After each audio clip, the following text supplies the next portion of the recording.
કોઈપણ શાકને ચાખવાની સાચી રીત શું છે ખબર છે? મને પણ નહોતી ખબર, મારા R&D શેફે મને શીખવાડ્યું છે. ચલો હું તમને જણાવું. હવે કોઈ પણ શાક છે, ખીચડી છે, કોઈ પણ વાનગી છે તમારી સામે ડીશમાં આવે ને, એટલે સૌથી પહેલાં એક ગરમ પાણીનો ગ્લાસ ભરવાનો, હૂંફાળું પાણી આપણે પી શકીએ એવું. પહેલાં હૂંફાળું પાણી પીવાનું, મોઢામાં ચારે બાજુએ પાણી પ્રસરી જાય એવી રીતે. પછી એ શાક 2 ચમચી પ્લેટમાં કાઢી અને એને લુખ્ખું ખાવાનું. ખાઈ લીધા પછી ફરી પાછું થોડું પાણી પીવાનું અને 2-3 મિનિટના બ્રેક બાદ રોટલા ભાખરી સાથે ફરી શાક ખાવાનું.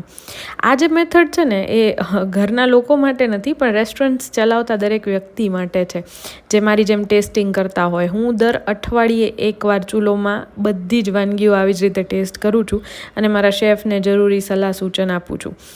તમે પણ આ વસ્તુ ઘરે ટ્રાય કરી શકો છો. એવું લાગતું હોય કે દાળ પેલા જેવી નથી બનતી કે શાકમાં શું ખૂટે છે ખબર નહીં.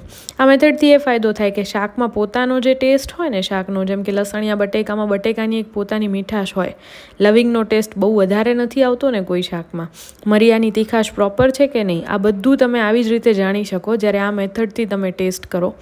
મારો શ્રાવણ મહિનો ચાલે છે ને દિવસ 4નું એકટાણું હતું અને નસીબ જોગે ટેસ્ટિંગ કરવા બેસી ગયા હતા, તો કંઈક આવી જ રીતે આ બધું ટેસ્ટિંગમાં જ મારું એકટાણું થઈ ગયું હતું.